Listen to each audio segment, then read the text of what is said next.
बाघ की खाल तो फिर भी शंकर जी के काम आ गई, हमारी खाल तो जूता बनाने के काम भी नहीं आती। सच कहें हम तो बकरा बकरी गाय भैंस से भी गए गुजरे हैं।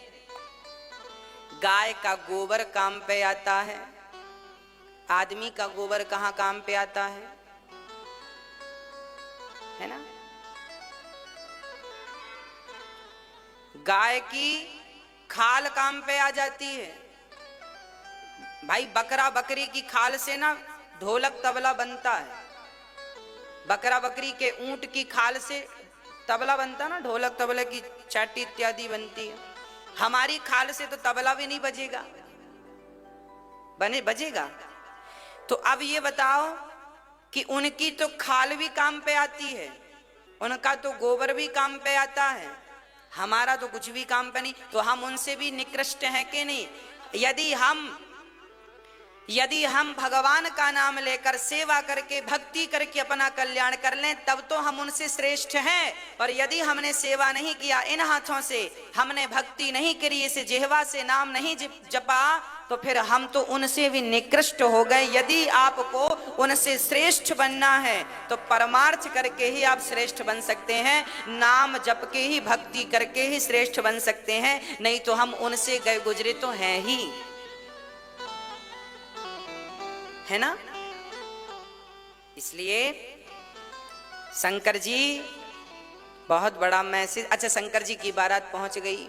अच्छा, बारात देखने के लिए गांव की स्त्रियां, गांव के बच्चे लोग इकट्ठे होते, दुल्हा कैसा है देखें, दुल्हा कैसा देखें। अच्छा, दुल्हा कैसे? शंकर जी की बारात में भूत प्रेत डाकनी पिशाचनी, किसी के पांव ऐसे हैं तो किसी के ऐसे हैं पीछे की तरफ, किसी की धड़ तो है सिर का पता नहीं, और किसी के सात सिर हैं तो धड़ का पता नहीं।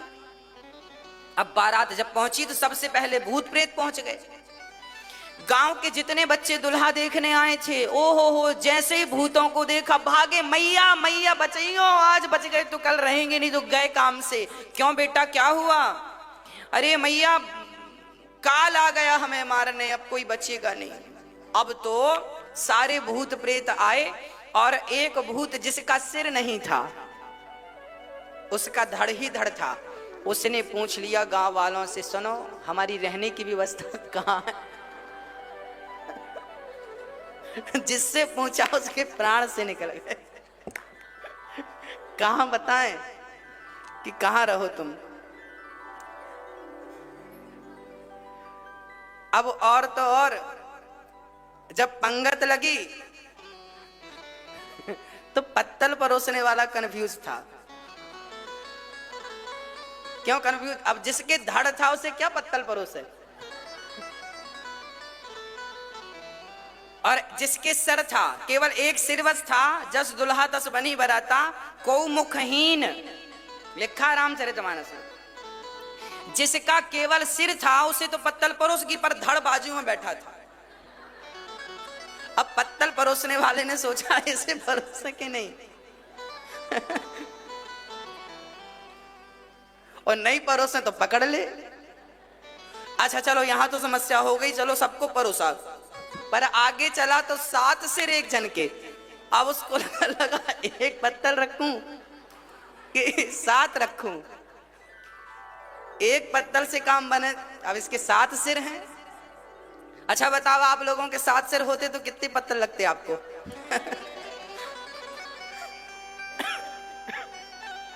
7 पत्तल रखी उसने। और कुछ बाराती भूत प्रेत तो जाके रायतों के गंजे में डुबकी लगाने लगे। हर हर महादेव, रायतों के गंजे भरे थे उसमें डूबने लगे। हर हर महादेव, हर हर महादेव।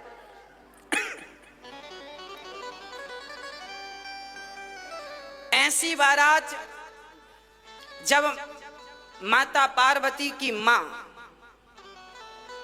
ने देखा कि दुल्हा ऐसा है, कान में अच्छा, बारात मंडप के नीचे जब शंकर जी गए शादी तो नाउंदाई आ गई, बोले नेंग दो। नेंग मांगते हैं ना, नेंग, हाँ नेंग। जब मांगा शंकर जी से कहा भोलेनाथ नेंग दो, शंकर जी ने कहा अपने कान का निकाल के सांप फेंक दिया, ले डरी भागी, दोबारा उसने मांगा नहीं, मांगा ही नहीं, भागी वो। अब क्या मांगे, उसको लगा कि अब दोबारा मांगे तो सिर वाला आएगा बड़ा वाला, अब तो भाग गई वो। और पार्वती की मां बोली मैं तो विवाह ही नहीं करूंगी, अपनी छोरी की जिंदगी बर्बाद करूंगी, ऐसी दुल्हा। अब लो भैया बारात खड़ी है द्वार चार के लिए, और यहां पर पार्वती की मां बिगड़ गई, बोले हम विवाह नहीं करेंगे, हमारी बिटिया कुंवारी रह जाएगी, पर ऐसा दुल्हा हमें नहीं चाहिए। कैसा दुल्हा?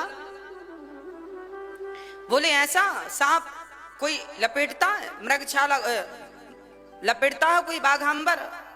हमारी बेटी को गोद में लेके रोने लगी। तब नारद जी ने समझाया माँ ये भोलेनाथ इनके, आप सामान्य प्राणी मत समझो, ये भगवान हैं। जब समझाया बुझाया तब माता जी की समझ में आई और फिर उन्होंने विवाह कराया। बढ़िया सा विवाह संपन्न हुआ। बहुत सारा धन धान्य दे करके हिमालय जी ने भेजा। और जब बारात पसारा उसी राम का सब जग सारा। अभी इनके हिसाब से 4 हो रहे थे, हमारे हिसाब से कितना हुआ? इनकी गणित कमजोर है,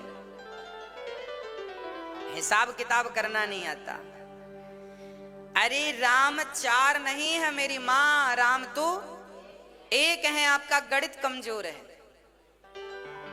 वही राम दशरथ का बेटा, वही राम घट घट में लेटा, वह राम ही निर्गुण निराकार है, वह राम ही सगुण साकार है, वह राम ही नारायण है। फिर प्रश्न खड़ा हुआ कि कैसे?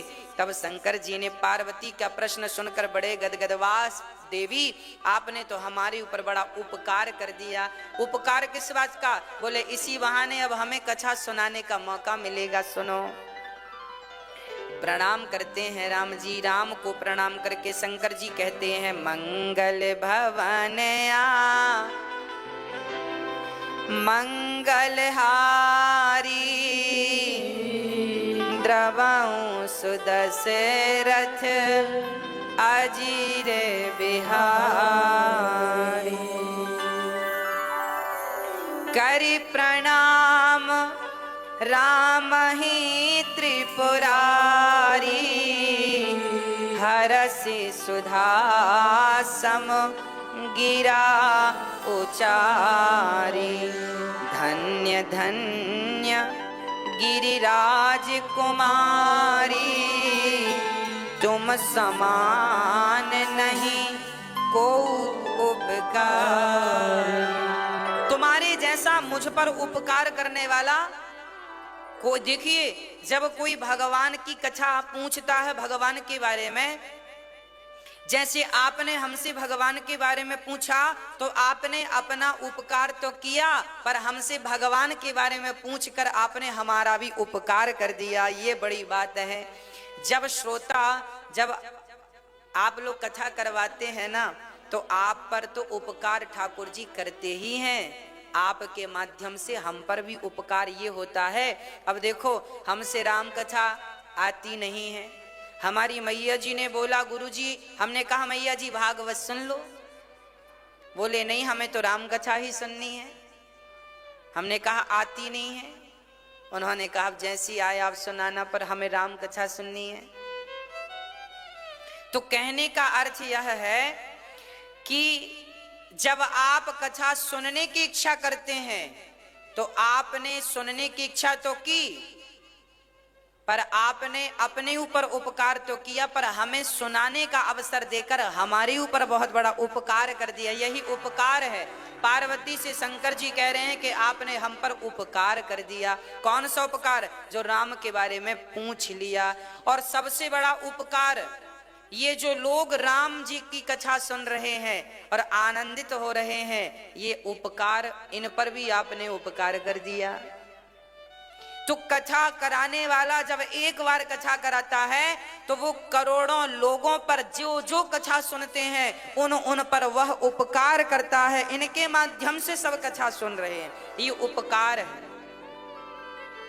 है ना। इसलिए जीवन में जरूर भगवान की कथाएं सुननी और सुनवानी चाहिए। इसी बहाने हम 7-9 दिन राम कथा, 9 दिन भागवत जी, 7 दिन भगवान में डूब करके कथा सुनते और सुनाते हैं। शंकर जी ने कहा सुनो, अब आपने प्रश्न किया है तो सुनो। शंकर जी ने कहा सगुण नहीं अगुण नहीं, नहीं कछु भेदा, गावहि मुनि पुराण बुध वेदा। सगुण और निर्गुण में कोई भेद नहीं है। अच्छा, आप सगुण को मानते हैं कि निर्गुण को? हाँ, सगुण साकार, सगुण मतलब साकार, निर्गुण मतलब निराकार। आप किसको मानते हैं, किसकी पूजा करते हैं? हम दोनों का ही सम्मान करते हैं।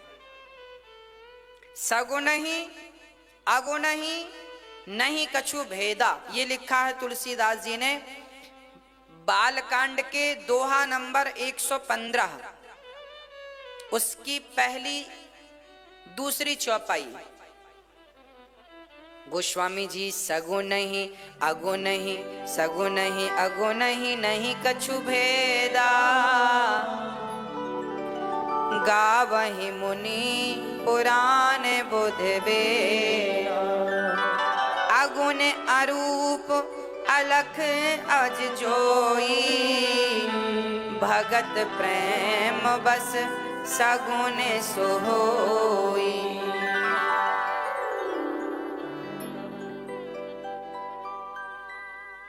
सगुण ही अगुण ही, कितनी बढ़िया बात है। ना तो साकार की आलोचना करो, ना तो निराकार की आलोचना करो, दोनों ही वंदनीय। नाम पकड़ लो बस, राम नाम कृष्ण नाम, है ना। देखिए पानी निराकार है, भगवान का एक नाम है नीराकार। नीर मतलब पानी, भगवान नीराकार है। भगवान किसके आकार हैं? नीर आकार, नीराकार। नीर मतलब पानी, भगवान पानी के आकार के हैं। जल ही जीवन है, अर्थात जल ही ईश्वर है। नीराकार परमात्मा गिलासवर पानी में भी विद्यमान है। पानी ना हो तो हम मर जाएं, हाँ या ना। तो पानी ही तो प्राणदायक है, तो पानी ही तो प्राण है। पानी ना हो तो खत्म। लोग कहते हैं शरीर में भगवान कहाँ है? अरे शरीर के जिस अंग में जहां जहां पानी है वहां वहां परमात्मा है, ईश्वर निराकार है। निराकार है। शरीर में पानी की मात्रा ज्यादा होती है, ईश्वर की मात्रा ज्यादा है। चलिए, पानी निराकार होता है। पानी को फ्रिज में रख दो गिलास में भर के तो पानी बर्फ बन जाता है। पानी बर्फ तो बनता है पर आकार किसका होता है? पानी का। क्योंकि पानी का अपना कोई आकार नहीं है। गिलास का आकार लेकर पानी लंबा गिलास की तरह हो जाता। बर्फ बन गया ना तो गिलास का आकार। पानी का कोई आकार नहीं है। वो तो फ्रिज में पानी कटोरी में रखोगी तो कटोरी का आकार होगा, गिलास में रखोगी तो गिलास का। उसी प्रकार परमात्मा निराकार तो है, पर वह परमात्मा जब भक्तों के प्रेम की फ्रिज में, भक्ति की फ्रिज में प्रवेश करता है तो वही निराकार। भक्तों के लिए जैसे पानी फ्रिज के कारण बर्फ बन गया, उसी कारण वह निर्गुण परमात्मा, निराकार परमात्मा भक्तों के कारण वह सगुण साकार बन गया। परमात्मा सगुण बन गया, राम और कृष्ण बन गए। अब देखिए आगे, कोई यह कहे कि मैं सगुण को नहीं मानता, साकार। कई लोग ना मूर्ति पूजा का विरोध करते हैं। मूर्ति पूजा क्यों करते हो? मूर्ति पूजा क्यों करते हो? अरे भाई पागल मत बनो। मूर्ति पूजा जरूरी है। अब आप कहेंगे कैसे जरूरी है? भगवान तो निराकार है, निराकार है, सर्वत्र है, हरिव्यापक सर्वत्र, फिर मूर्ति की क्या जरूरत है? भाई जब भगवान सब जगह है तो मूर्ति की क्या जरूरत है? बताओ बात सही है कि नहीं? मैया, ओ मेरी माँ, समझ में आ रहा है? जब भगवान सर्वत्र है तो फिर मूर्ति पूजा की क्या जरूरत है? एक आदमी की गाड़ी पंचर हो गई तो उसने पूछा, भैया हवा कहाँ मिलेगी? सामने वाला बड़ा ज्ञानी था, बोले हवा देखो ये निकल रही हवा, ये हवा। फूंक दिया उसने उसकी तरफ, बोले लगी हवा? हाँ लगी। बोले ये हवा? तब तक हवा चलने लगी। बोले देखो ये हवा, ये हवा। और सुनो, तुम्हारे भीतर तुम श्वास ले रहे हो, ऑक्सीजन लेके कार्बन डाइऑक्साइड छोड़ रहे हो, ये क्या है? तुम पूछ रहे हो हवा। हवा तो तुम्हारे भीतर है, बाहर है, हमारे सब। अब गाड़ी वाले ने कहा, भैया उपदेश मत करो, गाड़ी पंचर हो गई है, हवा कहाँ मिलेगी? उसने कहा, हमें नहीं पता, हमें तो इसी हवा के बारे में पता, आगे जाओ। दूसरे से कहा, भैया हवा कहाँ मिलेगी? वो भी ज्ञानी। हवा पूछते हो? हवा तो सर्वत्र है। उसने भी फूंक दिया मुंह में, ले हवा। अब बताओ, क्या हवा के इस ज्ञान से गाड़ी का पंचर ठीक हो जाएगा? भाई हवा तो सर्वत्र है, सबको बोध है, ज्ञान है। हवा तो सब जगह है, पर वह हवा जो निराकार है, हवा का कोई आकार नहीं है, हवा निराकार है, पर वह निराकार हवा जब एक साकार मशीन में प्रवेश करती है, मशीन साकार है, जिससे आप हवा भरते हैं, वो मशीन साकार है ना, लंबी है। उस साकार मशीन में जब वो हवा जाती है और पाइप के माध्यम से फिर वो ट्यूब में जाती है, तब पंचर बना करके हवा भरते हैं तो गाड़ी चलती है। वह निराकार तो है हवा, पर जब तक साकार मशीन में ना पहुंचे तब तक उस हवा से आपका पंचर ठीक होने वाला। हाँ जी, उसी प्रकार परमात्मा निराकार तो है, पर वह निराकार परमात्मा जब तक मूर्ति बनकर आपके सामने नहीं आएगा तब तक भटकते हुए मन को शांति नहीं मिलेगी। अरे मन भटक रहा है, कहाँ जाकर टिकेगा? कम से कम मूर्ति का सहारा है, इसमें बिहारी जी के चरण सहारा है, कम से कम मन को ठहरने का एक आश्रय तो मिला। कहते हैं ना, डूबते को तिनके का सहारा। उसी प्रकार मन तो संसार में भटक रहा है, किसे पकड़ेगा? इसीलिए जगन्नाथ जी बैठे हैं, बिहारी जी बैठे हैं, राम जी बैठे हैं, आओ मेरे चरण पकड़ के भवसागर को पार कर लो। मैं निराकार तो हूं, पर तुम जैसे पतितों को पावन करने के लिए साकार रूप में विद्यमान हूं। अच्छा एक बात बताओ मैया जी, जिस बच्चे ने अपनी माँ को, चलो आपकी बात करूं, आपसे मैं कहूं चलो अपनी माँ का ध्यान करो, आपकी माँ की आंख कैसी है, गाल कैसे है, मुंह कैसा है, जरा देखो, भाव से देखो, जरा इमेजिन करो माँ का चित्र कैसा है। आप जरा देखो माँ की शक्ल सामने आई कि नहीं? हाँ या ना? आप अपनी माँ का चिंतन करो, माँ कैसी है। मेरी माँ की शक्ल मेरे सामने आ गई, आपकी माँ की भी आ गई होगी। आप अपने बेटे को देखो, बेटे की शक्ल सामने आ जाएगी, क्योंकि बेटे को देखा है, क्योंकि माँ को देखा है, इसलिए सामने आ गई। अब जिस बच्चे ने अपनी माँ को देखा ही नहीं, पैदा होती माँ मर गई, उस बच्चे से जिसने कभी माँ की तस्वीर भी नहीं देखी, उस बच्चे से कहा जाए कि तुम जरा आंख बंद करके माँ की तस्वीर बनाओ, इमेजिन करो, भाव बनाओ कि माँ की आंख, नाक, गाल कैसे हैं, तो बना पाएगा? क्यों नहीं बनाएगा? क्योंकि उसने कभी माँ को, अरे भाई जब तक माँ को देखोगे नहीं तब तक माँ के जाने के बाद, अब तो आपकी माँ चली गई भगवान के घर, फिर भी आपको माँ का स्वरूप याद है कि नहीं? आंखों के सामने आ जाता है कि नहीं? देखा था तो आता है, देखा नहीं होता तो क्या आता? इसी तरह जब आप परमात्मा को देखेंगे मूर्ति में, बिहारी जी के रूप में, जगन्नाथ जी के रूप में, तो वह मूर्ति के रूप में जब देखेंगे तो वह सगुण साकार से ही, तो जब आप अपने, अब जैसे आप वृंदावन आए तो बिहारी जी को देख लिया, फिर आप घर चले गए तो घर पे तो आप क्या करेंगे? फिर जो वृंदावन आके 2 मिनट बिहारी जी को देखा है ना, वही छवि का चिंतन घर में बैठ के करो।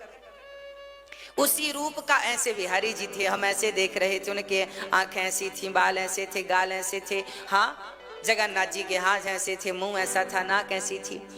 तो जब तक साकार को नहीं देखेंगे तब तक साकार फिर वो ना रहे तो भी आप निराकार में खो जाएंगे। साकार को देखेंगे तो निराकार तक पहुंचेंगे, साकार को देखा ही नहीं तो निराकार तक पहुंचेंगे कैसे, ये तो बताओ, हाँ या ना। इसलिए निराकार तक पहुंचना है तो पहले हमें साकार का सहारा लेना ही पड़ेगा। एक सज्जन ने कहा भगवान सब जगह है तो मूर्ति पूजा करने की क्या जरूरत है। हमने कहा भाई हवा सब जगह है, परंतु जब आपको गर्मी लगती है, लू चलती है गर्मियों में, तो आप कूलर के सामने, एसी के सामने, पंखे के नीचे बैठते हैं कि नहीं। भाई गेट के बाहर भी हवा है,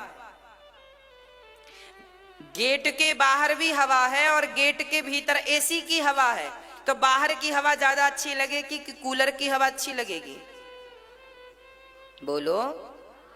हाँ, बाहर की हवा गर्म है, लू चल रही है ना, गर्म हवा है, और अंदर कूलर की हवा ठंडी है। हवा तो सब जगह बराबर है, पर एसी और कूलर की हवा की तो बात ही अलग है। उसी प्रकार सब जगह परमात्मा है, पर बिहारी जी के मंदिर में बिहारी जी की तो बात ही अलग है, जगन्नाथ जी के मंदिर में जगन्नाथ जी की बात ही अलग है तो सब जगह। अच्छा ये बताओ, आप धूप में खड़े होकर हवा का आनंद लेंगे कि छांव में बैठ के हवा का आनंद लेंगे। गर्मियों में पीपल की छांव, बट की छांव में बैठ के आनंद लेंगे कि बाहर धूप में खड़े होके। हाँ, बाहर धूप में खड़े होके कोई हवा का आनंद लेता, गर्मियों में छांव में बैठ के आनंद लेता। उसी प्रकार हवा तो सब जगह है, पर छांव तो बिहारी जी के चरणों की छांव की जो हवा है, जगन्नाथ जी की जो छांव की हवा है, उसका तो अलग ही आनंद है। भगवान तो सगुण भी है, निर्गुण भी है, साकार भी है, निराकार भी है। भक्तों के लिए वह सगुण साकार बन गए। वह भगवान कैसे हैं?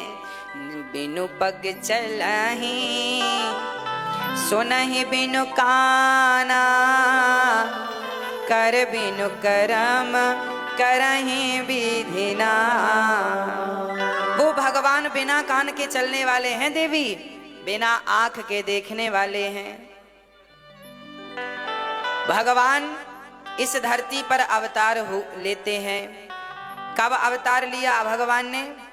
जब जब हो ये धर्म की हानि, बाढ़हि असुर अधम अभिमान। तब तब धरी प्रभु विविध शरीरा,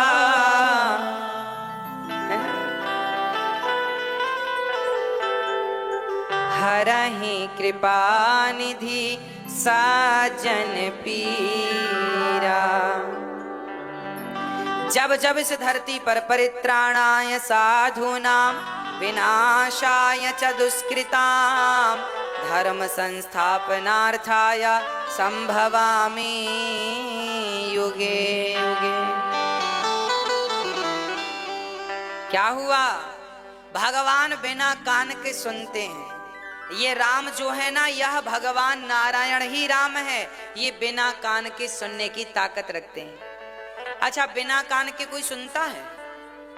भगवान ने कब सुनी बिना कान के? बताओ, आप बताओ कहां सुने, कब सुने? हमने बहुत पहले कक्षा में आपको एक बार इसकी बात बताई थी, इस चौपाई कर। बताओ भगवान बिना कान के कहां सुने? द्रौपदी की बात। कहाँ जा छिपे हो प्यारे कन्हैया, यहाँ लाज मेरी लुटी जा रही है। कहाँ जा छिपे। जब द्रौपदी ने भरी सभा में पुकारा, गोविंद कहाँ हो प्रभु बचाओ। जब द्रौपदी की साड़ी खिंची तब भगवान द्वारिका में थे। द्वारिका बहुत दूर थी हस्तिनापुर से, फोन का भी जमाना नहीं था, पर भगवान बिनु पग चलहि सुनहि बिनु काना, बिना पाँव के चलते हैं, बिना कान के सुन लेते हैं। इसलिए आपसे प्रार्थना है, भगवान ये मत कहा करो कि हमारी बात कोई सुन नहीं रहा है। भगवान सब सुनते हैं। कमरे में आप जो बातें करते हो ना, वो भी भगवान सुनते हैं। शंकर जी कहते हैं, देवी सुनो, भगवान राम ने अवतार, अब पार्वती ने कहा कि फिर वो भगवान निर्गुण निराकार को राम बन के आने की क्या जरूरत पड़ी, वो भगवान राम क्यों बन के आए? तब सुने, बोले राम जन्म के हेतु अनेका, एक ते अधिक एक ते एका, एक से बढ़कर एक चरित्र है। जन्म एक दुई कहूँ बखानी, सावधान सुनो सुमति भवा। अब सावधान कर रहे हैं, सुनो, अब मैं कथा सुना रहा हूँ। द्वारपाल हरि के प्रिय दो, जय और विजय जान सबको, विप्र श्राप ते दूनों भाई, तामस असुर देह तीन पाई, विजयी समर वीर विख्याता, धरि बराह बपू एक निपाता। सुनो, एक बार संत लोग भगवान नारायण का दर्शन करने गए सनकादि।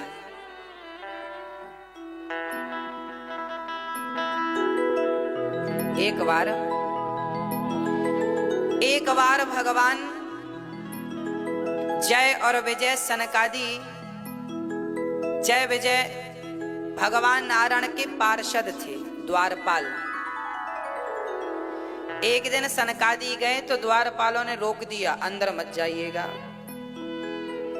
जब अंदर जाने से रोका तो सनकादियों ने श्राप दे दिया, ब्राह्मणों को भगवान का दर्शन करने से रोक रहे हो, जाओ राक्षस हो जाओ, 3 जन्मों तक राक्षस बनोगे। तब भगवान नारायण प्रकट हो गए, प्रभु क्या हुआ? देखो आपका द्वारपाल हमें रोक रहा है। अच्छा, मालिक से ज्यादा ना उसका द्वारपाल एटीट्यूड में रहता है। ये आज की बात नहीं है, पहले की बात है। ज्यादा एटीट्यूड में। प्रधानमंत्री के ड्राइवर को कोई देख ले, प्रधानमंत्री जी इतने अहंकार में नहीं है जितना उनसे जा, मैं तो प्रधानमंत्री का ड्राइवर हूं। ऐसे भगवान नारायण के ये जय और विजय, ये बिल्कुल किसी को जाने ही नहीं देते थे भगवान से मिलने। तब संतों ने श्राप दे दिया, जाओ 3 जन्म तक राक्षस बनोगे। दुष्टो, भगवान से मिलने के लिए रोकते हो, जाओ। भगवान प्रकट हो गए। क्या हुआ? जब बाहर झगड़ा सुना तो भगवान आ गए भीतर से। सनकादियों ने कहा, महाराज आपका दर्शन करने से ये रोक रहे थे, हमने श्राप दे। जय विजय रोने लगे, हे भगवान आपसे दूर होना पड़ेगा, श्राप मिल गया। भगवान बोले, चिंता ना करो, यदि हमारे कारण तुम्हें श्राप मिला है, भाई तुम द्वारपाल तो हमारे ही हो, तो जाओ तुम 3 बार अवतार लोगे, हम 4 बार अवतार लेंगे तुम्हें मारने के लिए, तुम्हें सदगति दिलाने के लिए। वही जय और विजय एक जन्म में हिरण्याक्ष हिरण्यकश्यपु बने, दूसरे जन्म में रावण कुंभकर्ण बने, तीसरे जन्म में शिशुपाल दंतवक्र बने। रावण को राम जी ने मारा, हिरण्याक्ष को बाराह भगवान ने मारा, हिरण्यकश्यपु को नरसिंह भगवान ने मारा। रावण कुंभकर्ण को राम ने और शिशुपाल दंतवक्र को भगवान कृष्ण ने।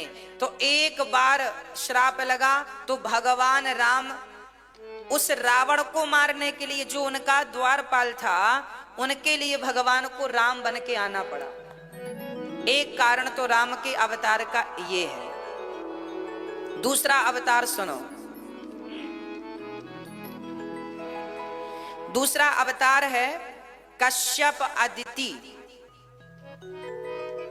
एक बार कश्यप और अदिति ने तपस्या करके कहा कि प्रभु आप हमारे गर्भ से, अदिति ने कहा जन्म लो, तो वह दशरथ कौशल्या बने।